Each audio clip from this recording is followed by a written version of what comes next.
Hello, जिनके भी exams हैं आरटीआई के, तो उनके लिए चार्ट काफ़ी हेल्पफुल रहेगा। मतलब वही चार्ट पढ़ के जा सकते हैं तो काफ़ी कवर होता है उनका। तो इसमें हम इसे 6 पार्ट में डिवाइड कर लेते हैं: citizen, appropriate government, competent authority, public authority, information commission और थर्ड पार्टी। अब हम समझते हैं कि सिटीजन्स कौन है। सिटीजन्स वो हैं यानी कि हम और आप। एप्रोप्रिएट गवर्नमेंट वो यानी कि सेंट्रल गवर्नमेंट और state government. Competent authority means like president, governor, CGI, chief justice of India.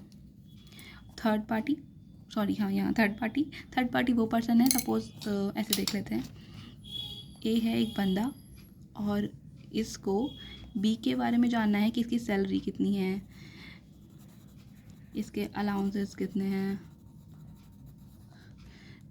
तो ए जो है ये किसी पब्लिक अथॉरिटी सी से बोलता है कि उसको बता दो कि बी के पास की जो इन्फॉर्मेशन यानी कि सैलरी और अलाउंसेस वो क्या क्या हैं।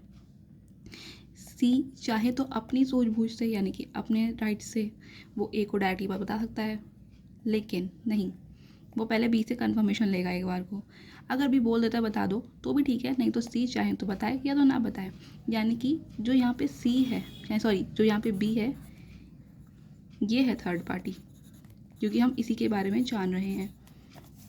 फिर इंफॉर्मेशन कमीशन ये दो टाइप्स की होती हैं। लाइक जो सेंट्रल होती है और एक स्टेट होती है, सेंट्रल और स्टेट। और फिर है पब्लिक अथॉरिटी यानी कि जिसमें हम लोगों को डेजिग्नेशन देते हैं। लाइक जो जिनके सिटीजन्स हैं, जो सिटीजन जाकर लोगों से पूछेंगे, मतलब अपनी एप्लीकेशन फाइल करेंगे आरटीआई के लिए पूछने के लिए, तो जिनके पास करेंगे वो पब्लिक अथॉरिटी है। तो अब हम इसके फटाफट फुलफिल कर लेते हैं पूरा चार्ट, ताकि प्रिपेयर कर लें और इसे हम अच्छे से समझ सकें। सिटीजन्स क्या कर सकते हैं? सिटीजन्स आरटीआई और उसकी एप्लीकेशन फाइल कर सकते हैं। एप्रोप्रिएट गवर्नमेंट ये कर सकती है रिपोर्ट, प्रोग्राम्स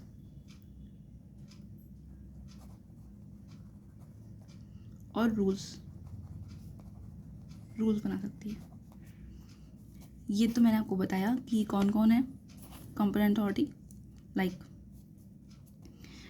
प्रेसिडेंट,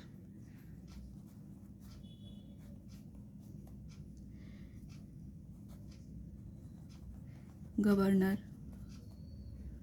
सीजीआई या फिर high court, chief justice of high court.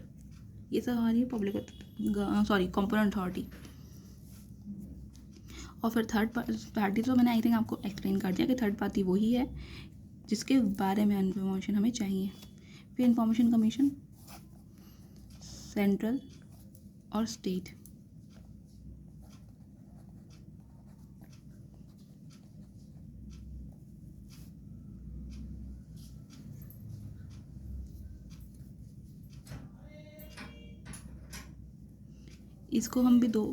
इसको भी सपोज हम दो चीज़ों में समझ सकते हैं ऐसे तो। लेकिन पहले हम यहाँ आते हैं पब्लिक अथॉरिटी वही है जो मैंने बताया, जिसकी डेजिग्नेशन दी जाती है, लाइक डेजिग्नेटेड पर्सन।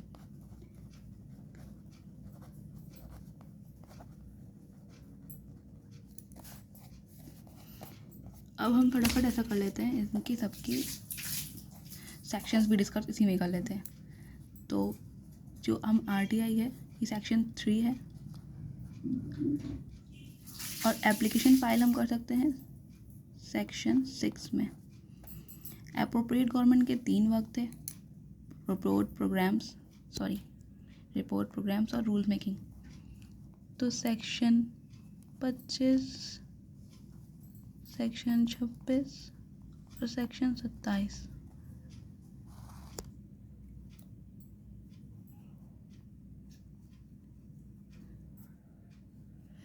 और हम ये समझ गए। फिर थर्ड पार्टी ये सेक्शन 11,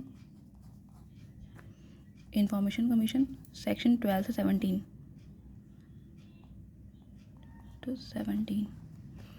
12, 13, 14, 15, 16, 17। जो इनका काम है वो इनका काम है। इन दोनों में सेंट्रल और स्टेट के लिए रिमूवल है, इन दोनों के लिए टर्म्स हैं, और इन लोग की गवर्न करने की अथॉरिटी है। लाइक ये लोग इंफॉर्मेशन कमीशन की अथॉरिटी को कैसे गवर्न करते हैं।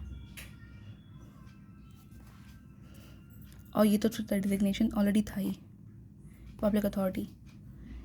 इसके भी लाइक 3 पार्ट्स हैं। लाइक 3 पार्ट्स क्या, ये कॉन्स्टिट्यूशन करता है,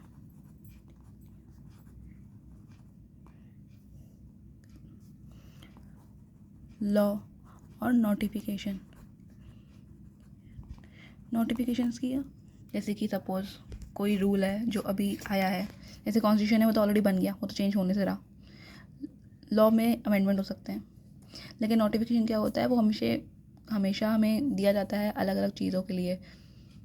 जैसे कि कोरोना के टाइम में हुआ था, हमें बता दिया गया था कि इस टाइम के बाद से हमें क्वारंटीन रहना पड़ेगा, तो ये एक नोटिफिकेशन था।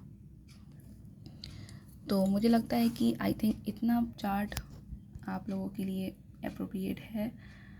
आई थिंक आप इसे समझ सकें, और थोड़ी बहुत प्रॉब्लम हो रही हो तो यूनिक से पढ़ लीजिएगा अगर आप MGBRU से हैं, नहीं तो ये चार्ट भी काफ़ी फुलफिल है और हेल्पफुल है।